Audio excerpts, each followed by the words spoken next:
বোতলটা নিয়ে নাও।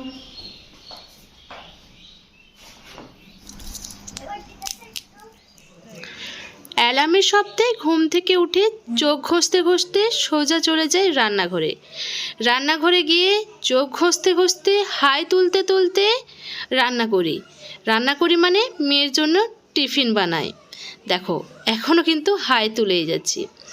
টিফিন বানাতে বানাতে কখন যে ঘুম বাবাজি উধা হয়ে যায় বুঝতেই পারি না, কারণ ছুটাছুটি করলে ঘুম অটোমেটিক চোখ থেকে হাওয়া হয়ে যায়। প্রতিদিন সকালবেলায় উঠে মানে যেদিন মেয়ে স্কুলে যায় সেদিন প্রতিদিন মেয়ের জন্য টিফিন বানানো, খাবার বানানো, এটা তো রোজকার ব্যাপার। এটা শুধু আমার নয়, যে সকল মায়েদের বাচ্চারা মর্নিং স্কুল যায় প্রতিদিন সেই সকল মায়েদের এটা রোজকার ঘটনা। রান্না করতে করতে একটুখানি হাঁপিয়ে পড়েছি, মানে ঘুম থেকে উঠেই তো ছুটে চলে যায় রান্নাঘরে। 1 মিনিট বসার টাইম থাকে না, 1 সেকেন্ড দাঁড়ানোর টাইম থাকে না, সেই জন্য খুব জল তেষ্টা পেয়ে যায়। হেসেই গলাটা একটুখানি ভিজিয়ে নিলাম। মেয়ে রেডি হয়ে স্কুলে চলে গেছে আর এদিকে আমি চলে এসেছি রান্নাঘরে। যদিও তার আগে একটুখানি ঘুমিয়ে নিয়েছি, মেয়ে যাওয়ার পর আমি একটুখানি ঘুমিয়ে নিই। কী করব, এত সকাল তো আমার কাজ থাকে না, সেই জন্য একটুখানি ঘুমিয়ে নিই। এদিকে পটলটা খোসা ছাড়িয়ে সব নোংরা আবর্জনা ডাস্টবিনে ফেলে পটলটা ভেজে নিলাম। রান্নাবান্নার কাজ কমপ্লিট। এখন একটুখানি কৌটোগুলো মুছে নিচ্ছি। প্রতিদিন না পারি, 2 দিন 4 দিন ছাড়াই কিন্তু আমি কৌটোগুলো একটা ভিজে কাপড় দিয়ে মুছে নেওয়ার চেষ্টা করি, তাহলে কিন্তু ওই তেলচিটে ভাবটা থাকে না। আমাদের রান্নাঘরটা তো পুরনো, নতুন মডিউলার তো কিচেন নয় যে সেখানে কিচেন চিমনি থাকবে, আদার্স যে সব ইলেকট্রনিক ডিভাইস থাকে সেগুলো থাকবে, সেটা তো নয়। পুরনো যুগের রান্নাঘর, সেখানে কোনো কিচেন চিমনি নেই, সেই জন্য প্রত্যেকটা জিনিসে তেলচিটে ভাবটা বেশি হয়। এবার চলে এসেছি হাজব্যান্ডের জন্য চা করতে। 1/2 কাপ যদি দুধ দিই তার 1/2 চা হয়। আজকে চায়ের পরিমাণটা অনেকটাই কম, জাস্ট 2-3 চুমুক হবে হয়তো, কাপে করে মাপিনি, সেই জন্য আন্দাজেও বুঝতে পারিনি। এবার আমি চলে এসেছি পাউরুটির টোস্ট নিয়ে। এটাই আজকে আমার ব্রেকফাস্ট, কারণ সকালে মেয়েকে এটাই দিয়েছিলাম, ভাবলাম আমিও একটুখানি খেয়ে নিই। গতকাল ছিল পিটিতে সাদা ড্রেস, সাদা জুতো, একবার পরলেই বড্ড বেশি নোংরা হয়ে যায়। আর আমি চেষ্টা করি সাদা জিনিস নিজে নিজে কাচার, নিজে পরিষ্কার করার, কারণ অন্য কাউকে কাচতে দিলে সে এতটা যত্ন করে কাচে না যতটা আমি কাচি। হয়তো রং লাগিয়ে দেয় বা হয়তো দাগটা ছাড়ে না, সেই জন্য। কালকে গ্লুকন্ডি বা যে সকল জিনিস এনেছিল সেখানেই পড়েছিল, একটু কুড়েমি করে উঠাইনি, তাই আজকে ভাবলাম জায়গার জিনিস জায়গায় রেখে দিই। কোলগেটটা একটুখানি রেখে দিলাম, যদি 2-4 দিন হয়ে যাবে। বাঙালি মানুষ তো 2-4 দিন যেটা চলবে সেটাকে টেনে টুনে কেটে ফেটে একদম 10 দিন চালিয়ে দেওয়াই যায়, তাই না? আমরা এটা করেই থাকি। আমার মতো কে করে জানি না, কিন্তু আমি এটা করি। যতক্ষণ না শেষ বিন্দুটা শেষ হচ্ছে ততক্ষণ আমি ছাড়ি না। ঘরবাড়ি পরিষ্কার করার পর যদি একটুখানি রুম ফ্রেশনার দেওয়া হয়, ঘরটা ফ্রেশ হওয়ার সাথে সাথে মনটাও ফ্রেশ হয়ে যায়, সেই জন্য আমি একটুখানি রুম ফ্রেশনার দিয়ে দিলাম। মেয়ের পেটের যে শুটা সেটা ধোয়া হয়ে গেছে, পরিষ্কার করে দিয়েছি। আর আমি গ্রীষ্মকালে বেশিরভাগ জিনিস এখানে মেলার চেষ্টা করি, ছাদে যাই না। মেয়ে স্কুল থেকে চলে এসছে, দেখানো হয়নি, তাই আমি তার জিনিসগুলো গুছিয়ে রাখছি। এই ড্রেসটা আজকেই কাচতে হবে, কারণ ভিতরে যে ড্রেসটা একটাই আছে, আর গ্রীষ্মকালে 1 দিন, খুব জোর হলে 2 দিন, তার বেশি কিন্তু জামা পরাই যায় না, নোংরা হয়ে যায়। আমার মেয়ে প্রতিদিন এসে হোমওয়ার্কটা কিন্তু করে নেই। হোমওয়ার্ক বলতে যেগুলো লেখার কাজ থাকে, মুখস্থের কাজ, সেগুলো কিন্তু নয়। এখন ও একটু ড্রয়িং করছে, আমি ভাবলাম চলো আজকে একটু শ্যাম্পু করে দেওয়া যাক। প্রতিদিন তো টোটোই করে যায়, মাথায় বড্ড বেশি ধুলো পড়ে, চুলটা অনেক বেশি রাফ হয়ে গিয়েছিল, এখন অনেকটা আমি পথে নিয়ে এসেছি, তাই ওর চুলে একটুখানি তেল ম্যাসাজ করে দিচ্ছি। এরপর কিন্তু আমি ওকে শ্যাম্পু করে দেব। শ্যাম্পু করার আগে আমি কিন্তু অন্তত 15 মিনিট 20 মিনিট হলেও আমি তেলটা কিন্তু দিয়ে রাখি মাথায়, যদি টাইম না পাই।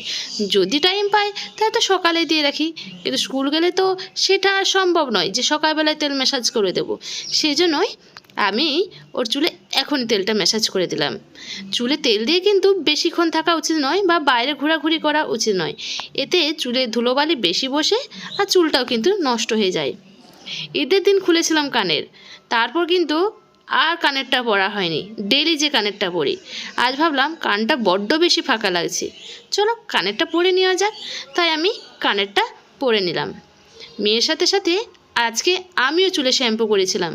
চুলে শ্যাম্পু করার পর চুলে একটু সিরাম না দিলে হয় না। সত্যি কথা বলতে স্মুথনিং করার পর সামনে চুলটা হয়তো আমার কুঁকড়ে গেছে, কিন্তু সত্যি কথা বলতে চুল ওঠা আমার অনেকটা বন্ধ হয়েছে। হয়তো শ্যাম্পুর কারণে হতে পারে, আগে যে শ্যাম্পু ইউজ করতাম সেটাতে হয়তো চুলটা বেশি উঠতো, এটাতে উঠছে না। তো চুলে একটুখানি সিরাম লাগিয়ে আমি এখন চলে এসেছি বিছানাটা পরিষ্কার করতে। কারণ মেয়ে ড্রয়িং করার জন্য পেন্সিল, কালার পেন্সিল সব কিছু এলোমেলো করে বিছানাটা বড্ড বেশি নোংরা করেছে। এখন তো দুপুরবেলা, এখন তো ঘুমাতে যেতে হবে। ঘুমাতে যাওয়ার আগে বিছানাটা যদি অগোছলা থাকে, নোংরা থাকে, ঘুম কি আসবে? ঘুম বাবাজি কোথায় কেড়ে করে পালাবে। তাই ভাবলাম বিছানাটা পরিষ্কার করে বিছানাটা একটু ঝেড়ে নিই এবং একটা শান্তির ঘুম দিয়ে দিই। আজকে গরমের পরিমাণটা একটু বেশি তুলনামূলক। এক সপ্তাহ আগে 10 দিন আগে যে গরমটা ছিল সেটা নেই, তো 2-3 দিন যে ওয়েদারটা ঠান্ডা ঠান্ডা ছিল তার তুলনায় আজ একটু গরম। তাই আজ মনে হচ্ছে একটুখানি এসি চালাতেই হবে দুপুরবেলায়, সেই জন্য আমি এসি রিমোট নিয়ে নিলাম। আর আমি সবসময় এসি চালাই 25 বা 26-এ। তোমাদেরকে আজকে একটা কথা বলে রাখছি, যাদের বাড়িতে এসি আছে তারা সবসময় চেষ্টা করবে এসিকে সবচেয়ে হাই টেম্পারেচারে রাখার, 25-26 এইভাবে। আমার সবচেয়ে কম হচ্ছে 17। আমি কিন্তু 17, 18, 19 এভাবে রাখি না, ইলেকট্রিক বিলটা অনেক বেশি আসে। তোমরা সব সময় 25-26-এ এই টেম্পারেচার সেট করবে, তাহলে দেখবে তোমাদের ইলেকট্রিক বিল অনেকটা কম আসবে। হয়তো গরম থেকে বাঁচার জন্য তোমরা 17-তে 18-তে দিয়ে দাও, সেটাতে ইলেকট্রিক বিলটা বেশি আসে, বড্ড গায়ে লাগে। বিকেলবেলায় চলে এসেছি রান্নাঘরে। তোমরা তো জানো আমি রাত্রেবেলায় রান্না করি না, রাত্রেবেলায় থাকে অনেক কাজ। অনেক কাজ বলতে বড় কাজ, মেয়েকে পড়ানো। মেয়েকে পড়াতে পড়াতে ওই 14 বার ধরে নিচে এসে রান্না করা আমার পক্ষে সম্ভব নয়, আর আমার মেয়েরও পড়ার ব্যাঘাত ঘটবে বলে আমি মনে করি। সেই জন্য আমি চেষ্টা করি বিকেলবেলায় রান্নাটা করে রাখার। মেঘের অবস্থা দেখে মনে হচ্ছে প্রচণ্ড পরিমাণে ঝড় পানি হতে পারে, আমার মন বলছে। তাই মন যখন বলছে তাহলে মোটরসাইকেলটা একটু ঢাকা দিয়ে দেওয়া যাক, নাহলে তো মোটরসাইকেলটা দাঁড়িয়ে দাঁড়িয়ে ভিজবে। ও তো আর মানুষ নয়, বৃষ্টি এসছে বলে ছুটে ঘরে ঢুকে যাবে, সেটা তো পারবে না। ও তো একটা যন্ত্র, ও তো একটা মেশিন, তাই না? আর মেশিনকে মানুষকেই চালাতে হয়। মেয়ে গেলে যখন দেখি বিদ্যুৎ পড়ার ভয় থাকে, তখন আমি কিন্তু সব কিছু প্লাগ খুলে দিই, টিভি, ফিল্টার সব কিছু, এভরিথিং। আমার কিন্তু ডালটা দেখা হয়েই গেছে। আমি কিন্তু প্রেশার কুকারে ডাল করলে একদম গলিয়ে ফেলি না, খেতে এতটা বেশি ভালো লাগে না। দেখলে বিদ্যুৎ কেমন চমকাচ্ছে। ভাগ্যিস আমি ফিল্টারের প্লাগটা খুলে রেখেছিলাম, নাহলে কি হতো জানি না। চলে এসেছি মেয়ের পড়াশোনা নিয়ে। রাত্রিবেলা বলতে সন্ধ্যাবেলা মেয়েকে একটুখানি কাজ করতে দিচ্ছি, হোমওয়ার্ক বলা চলে। আমি ওকে মাঝে মাঝে এরকম কোশ্চেন লিখে প্র্যাকটিস করতে দিই, তাহলে কিন্তু মনে থাকে বেশি। তাই আমি ওকে কাজ করতে দিচ্ছি। দেখো দিয়ে দিচ্ছি, এবার আমি মেয়েকে দিয়ে দেব। ও কিন্তু সুন্দরভাবে লিখে নেবে। ও লিখতে পড়তে ভালোই বাসে, দুষ্টুমি খুব একটা করে না, কথা বেশ শুনে।